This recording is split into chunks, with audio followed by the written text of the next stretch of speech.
Hello viewers, আসসালামু আলাইকুম। আজকে চলে আসলাম গোবিন্দপুর বাজার, ঐতিহাসিক গোবিন্দপুর বাজার। সে বাজার অনেক জমে উঠেছে।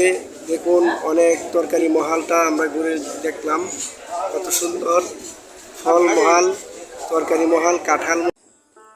আসসালামু আলাইকুম।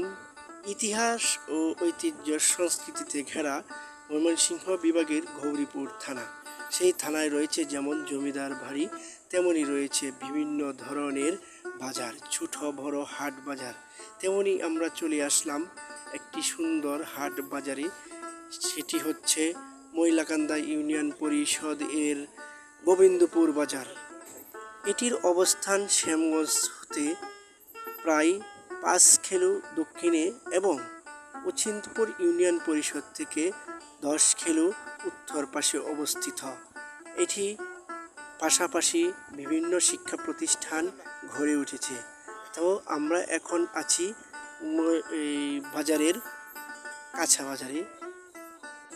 এই কাঁচা বাজারটি গড়ে উঠেছিল প্রায় অনেক আগে, যেটি বাংলাদেশ সৃষ্টির আগে, কিন্তু এটি অযত্ন এবং অবহেলার কারণে আজকে এটি রূপ নিয়েছে ভঙ্গুর অবস্থায়।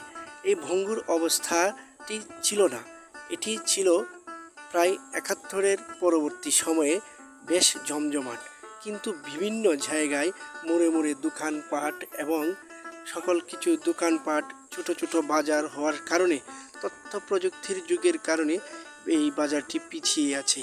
এই বাজারটি দেখুন কত সুন্দর, তখনকার সময়ে সুন্দরভাবে একটি বিভিন্ন মহালে পরিণত করেছিল।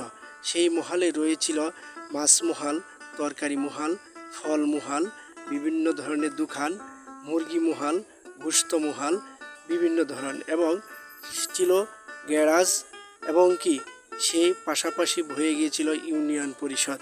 কিন্তু আজকের সময়ের বিবর্তনে, কালের বিবর্তনের কারণে আজকে এই বাজারটি পিছিয়ে আছে। পিছিয়ে আসার বিভিন্ন কারণ রয়েছে, যেগুলো আমরা উপস্থাপন করতে চেষ্টা করেছি। আসুন এই বাজারটি ঘুরে আসুন, তাহলে এখানে টাটকা এবং ফলমূল পাবেন, টাটকা শাকসবজি, টাটকা মাছ মাংস এবং টাটকা তরি তরকারি পাবেন, যেগুলোতে কোনো নেই ভেজাল, এবং মানুষের সম্পর্ক রয়েছে ভ্রাতৃত্ব বন্ধন। যে ভ্রাতৃত্ব বন্ধনের টানে মানুষ ছুটে আসে এই বাজারে এবং নিরাপদ সুষ্ঠু খাবারের জন্য, শাকসবজি নেওয়ার জন্য। ধন্যবাদ সবাইকে।